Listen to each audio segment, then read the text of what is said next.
हाँ जी सारे दोस्तों, कैसे हैं आप सब। आप सभी का स्वागत है फिर से मेरे चैनल में। मैं आपका दोस्त रियासत। आई होप आप सब अच्छे होंगे अपनी फैमिली के साथ।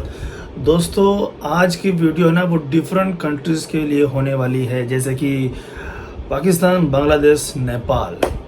यहाँ के लोगों ने मुझसे बहुत बार पूछा है, बैक टू बैक मुझे इंस्टाग्राम पे मैसेज करते हैं, पर्सनली व्हाट्सएप पे मैसेज करते हैं, यहाँ तक कि फेसबुक पे मैसेज करते हैं काफ़ी दिनों से, यानी कि काफ़ी टाइम हो गया। तो मैंने आज डिसाइड किया कि चलो भाई, इन कंट्रीज़ के लिए भी वीडियो बनाकर आप तक जानकारी पहुंचाता हूं। तो आज की वीडियो में बात करने वाला हूं कि क्या पाकिस्तान, बांग्लादेश, नेपाल के लोग सिंगापुर में स्टडी वीज़ा अप्लाई कर सकते हैं, जैसे कि इंडिया, भूटान, श्रीलंका, चाइना और भी कंट्रीज़ के लिए, इंडोनेशिया के लोग, जिसे हम लोग इंडियंस नॉर्मली तरीके से स्टूडेंट वीज़ा अप्लाई करते हैं सिंगापुर में और एज ए स्टूडेंट आ जाते हैं। तो क्या सेम उसी तरीके से पाकिस्तान, बांग्लादेश और इंडिया नेपाल के लोग भी वीज़ा अप्लाई कर सकते हैं? इसी के ऊपर बात करने वाला हूं। आप सभी से रिक्वेस्ट है कि चैनल पे नए हैं, जाके चैनल को अभी सब्सक्राइब कर लें। राइट नाउ बिल्कुल फ्री है गाइस, क्योंकि आपको इसी चैनल से सिंगापुर की जानकारी मिलती रहेगी। ये बता दें कि अगर अभी तक आपने मुझे इंस्टाग्राम, टेलीग्राम और फेसबुक पर लाइक, ज्वाइन, फॉलो नहीं किया, जाकर अभी करें। इन तीनों का जो लिंक है वो भी डिस्क्रिप्शन बॉक्स में पड़ा है।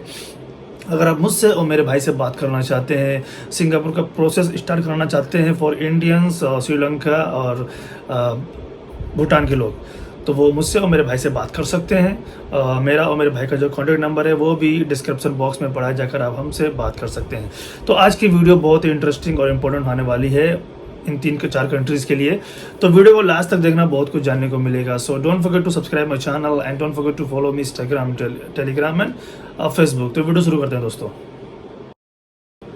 सबसे पहले मैं ये बताना चाहूँगा कि इंडियंस के लिए सिंगापुर में एज ए स्टूडेंट आना बहुत आसान है। आप सबको पता है कि मोस्टली जो यहाँ पे स्टूडेंट की पॉपुलेशन है वो इंडियंस हैं सबसे ज़्यादा।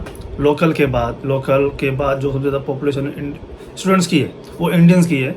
उसके बाद श्रीलंकन है, चाइनीज़ है, इंडोनेशियन है और भी अदर कंट्रीज़ की हैं, फॉरेनर हैं, जैसे ऑस्ट्रेलिया, अमेरिका, यूरोप की बहुत सारी कंट्रीज़ है, बट वो यूनिवर्सिटीज़ में है। प्राइवेट कॉलेज की बात कर रहा हूँ मैं, क्योंकि बहुत आसान होता है प्राइवेट कॉलेज में आना। तो इसके चलते हुए मुझे पाकिस्तान से और बांग्लादेश से और यहाँ तक कि नेपाल से मेरे सिंगापुर वाले व्हाट्सएप पे मैसेज बहुत आते थे, जो मेरा नंबर पड़ा हुआ है, कि हमें भी सिंगापुर आना है, कैसे आऊँ, कैसे स्टडी वीज़ा अप्लाई करूँ, क्योंकि इंडियंस आते हैं वहाँ पे, हमें भी आना है, हमें भी जॉब करना है, कैसे क्या करूँ। तो मैं उनको बोल देता हूँ, फिर वही आपको सभी को बताने वाला हूँ वीडियो में। तो देखो यार, आप लोग जो, मैं अभी इंडिया को और भूटान को और भी जो कंट्री श्रीलंका को साइड में रखता हूँ, पहले मैं इन 3 कंट्रीज़ के लिए बात करता हूँ। देखो, अगर आपको सिंगापुर आना है तो जो सिंपल तरीका होता है, टूरिस्ट, आप टूरिस्ट पे सिंगापुर आ सकते हो। टूरिस्ट हर कंट्री के लिए अलाउ होता है, आप किसी भी कंट्री में जा सकते हो घूमने टहलने के लिए। एक प्लान होता है, एक होता है हफ्ते का, 10 दिन का, उस तरीके से आप आ सकते हो। अगर आप पढ़ना चाहते हो, अगर आपका डायरेक्ट वीज़ा नहीं लग रहा है, तो उसके लिए आप टूरिस्ट पे आकर यहाँ भी अपना वीज़ा जो कन्वर्ट करा सकते हो। बट अगर आप टूरिस्ट पे आते हो, जैसे कि बांग्लादेश, नेपाल और पाकिस्तान के लिए, तो आपको एक शॉर्ट टर्म स्टडी वीज़ा करना पड़ेगा, यानी कि आपको कोई क्लासेस लेनी पड़ेगी जो हफ्ते में 1-2 दिन होती है, उसकी क्लासेस लेनी पड़ेगी। वो जब तक आपका टूरिस्ट वीज़ा होगा तब तक ही आपको वो पढ़ना पड़ेगा। जब टूरिस्ट वीज़ा ख़त्म हो जाएगा तो आपको वापस रिटर्न जाना पड़ेगा। नेपाल और जैसे नेपाल हो गया, बांग्लादेश हो गया और हमारे पाकिस्तान जैसे ये कंट्रीज़ आते हैं, तो यहाँ पे इनको एक महीने की एंट्री मिलती है, 30 दिन के।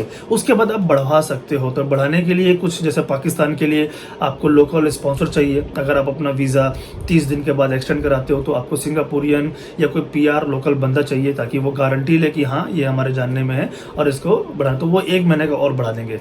नेपाल के लिए ऑन अराइवल है। मैं पहले बता दूँ कि अगर आप नेपाल से सिंगापुर आते हैं तो ऑन अराइवल वीज़ा है, आप आ सकते हैं। यहाँ पे 30 दिन आपको स्टे मिलेगा, उसके बाद भी आप एक्सटेंड कर सकते हो बाय टर्म एंड कंडीशन। अगर कोई लोकल स्पॉन्सर मांगता है तो आपको ढूंढना पड़ेगा। सेम बांग्लादेश के लिए 1 महीने की एंट्री मिलती है, वीज़ा अप्लाई करना पड़ता है, वीज़ा लेना पड़ता है, उसके बाद आना पड़ता है। यहाँ पे 1 महीने की एंट्री मिलेगी, फिर वो एक्सटेंड करा सकते हैं। तो इस दौरान आप शॉर्ट टर्म वीज़ा अप्लाई कर सकते हो स्टडी का। वो हर कंट्री के लिए होता है। अगर आप किसी भी कंट्री में जाओगे, वहाँ पे आपको बोलेगा कि हाँ, you allow to study here but you are not allowed to work. तो सेम कंडीशन वही है कि अगर आप यहाँ पे स्टडी कर सकते हो, अदरवाइज आप जॉब नहीं कर सकते यहाँ पे। तो स्टडी वही होता है कि हफ्ते में 1-2 दिन। बट ये किसी का क्वेश्चन नहीं है, ये तो किसी का मोटिव नहीं है। उनको लेना है लॉन्ग टर्म लेना है, कि 1 साल की स्टडी हो, 1.5 साल की स्टडी हो, 2 साल की स्टडी हो, इस तरह की स्टडी वो करना चाहते हैं, ताकि पार्ट टाइम जॉब करके भी वो अर्न कर सकें। तो मैंने बता दिया है कि अगर आप इस टूरिस्ट वीज़ा पे आते हो तो आपको इस तरह की स्टडी मिल जाती है, कोई स्किल आप सीख सकते हो, इंग्लिश कोर्स कर सकते हो, कोई छोटा सा चाइनीज़ कोर्स, इंग्लिश कोर्स, कोई भी लैंग्वेज या हनी कोई भी छोटा मोटा कोर्स आप कर सकते हो 1-1.5 महीने वाला। तो मैं अब आता हूँ पॉइंट पे। देखो यार, थोड़ा सा हर्ट होगा, फील होगा, बट सहन करना चाहिए क्योंकि गवर्नमेंट ही डिसाइड करती है क्या क्या होगा क्या नहीं होगा। देखो यार, बांग्लादेश और पाकिस्तान और नेपाल के लोग ये जो हैं वो प्राइवेट कॉलेज में स्टडी नहीं कर सकते, उनका वीज़ा नहीं आएगा। ज़बरदस्ती भी अगर आप अप्लाई करोगे तो रिजेक्ट हो जाएगा। जैसे मैंने नेपाल के 3-4 वीज़े अप्लाई किए हैं प्राइवेट कॉलेज में, मैंने उनको मना किया, फिर भी नहीं सर अप्लाई करो, आ जाएगा तो ठीक है, नहीं तो कोई बात नहीं। तो वीज़ा नहीं आता है, रिजेक्ट हो जाता है। अगर आपके पास फॉर एग्जांपल के लिए कि आपके पास सर्टिफिकेट किसी और कंट्री के हैं, जैसे कि बांग्लादेश के पास पासपोर्ट इंडियन पासपोर्ट है बट सर्टिफिकेट वो बांग्लादेश के हैं, तो वो अप्लाई कर सकता है, उसमें वीज़ा जाएगा। नेपाल के लिए भी सेम यही है कि नेपाली पासपोर्ट होना चाहिए बट जो उसके सर्टिफिकेट है वो इंडिया के हों तो उसका वीज़ा प्राइवेट कॉलेज में जाएगा। और पाकिस्तान का भी, अगर पाकिस्तान के लोग किसी और मुल्क में जाते हैं जैसे अफगानिस्तान, कजाकिस्तान, तो वहाँ से वो यहाँ पे अप्लाई कर सकते हैं, पासपोर्ट वहाँ का हो या सर्टिफिकेट वहाँ के हो तो उस दौरान आ सकते हैं। सेम कंट्री के अगर पासपोर्ट और सर्टिफिकेट से आप अप्लाई करते हो तो वीज़ा नहीं मिलेगा, रिजेक्ट रिजेक्ट रिजेक्ट रिजेक्ट हो जाएगा। प्राइवेट कॉलेज में बात कर रहा हूँ मैं, प्राइवेट कॉलेज की। अब मैं बात करने वाला हूं कि आप एक कंडीशन में सिंगापुर आ सकते हो पढ़ने के लिए, जो आपका जो ड्रीम है वो सक्सेस हो सकता है, पूरा हो सकता है। वो क्या है? देखो यार, सिंगापुर में 2 कॉलेजेस हैं, 2 तरह के हैं। एक प्राइवेट है, एक गवर्नमेंट है।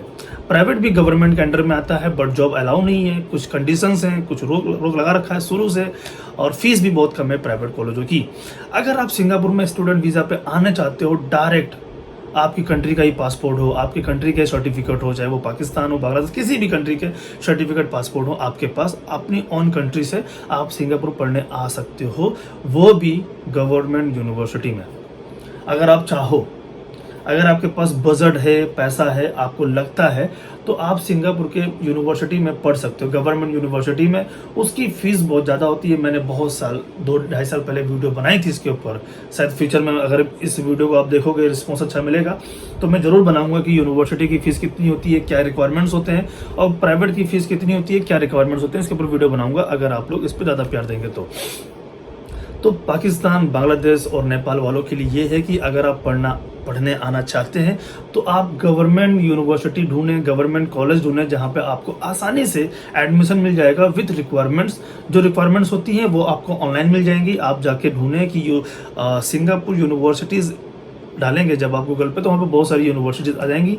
उनमें आप जाके 1 बाय 1 चेक करें। अगर आपको लगता है कि ये रिक्वायरमेंट मैं पूरी कर सकता हूं तो आप डायरेक्ट कॉलेज से बात कर सकते हैं या फिर किसी लोकल एजेंट से आप बात कर सकते हैं अपनी कंट्री में, वो आपका प्रोसेस कर देगा। ठीक है, मेरा कोई लिंक नहीं है यूनिवर्सिटी में, जाहिर से बताओ, क्योंकि यूनिवर्सिटी बहुत बड़ी है, उनके रिक्वायरमेंट्स भी बहुत अलग होते हैं। तो मेरा जो लिंक है वो प्राइवेट कॉलेजों से में है, जैसा आपको पता है।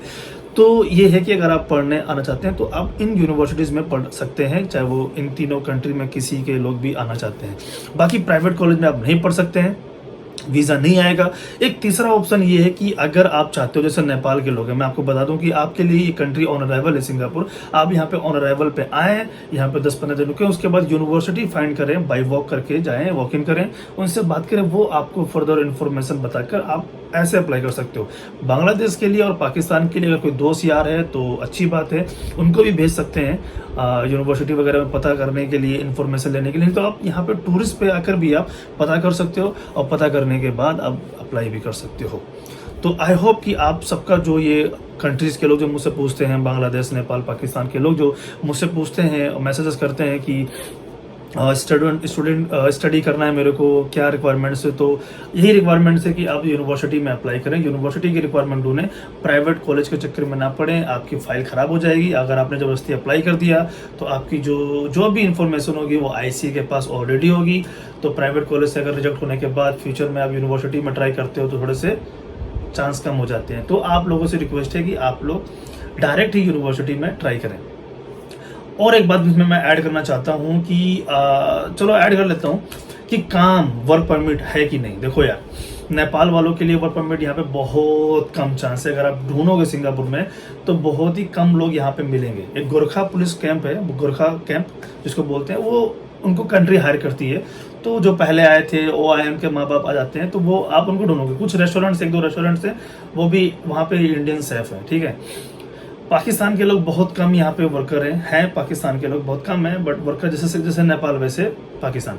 बांग्लादेश के लोग यहाँ पे बहुत सारे हैं, ठीक है, क्योंकि उनको कंट्री हायर करती है वर्क परमिट पे, वो यहाँ पे आते हैं, कुछ सालों बाद अपना स्टेटस भी चेंज कर लेते हैं वर्क परमिट से एस पास, और जो बहुत पुराने हैं वो शादी करके पीआर या डायरेक्ट पीआर अप्लाई कर देते हैं। तो आप लोगों के लिए डायरेक्ट वीज़ा अप्लाई करना, एस पास, वर्क परमिट, ई पास बहुत ही मुश्किल है।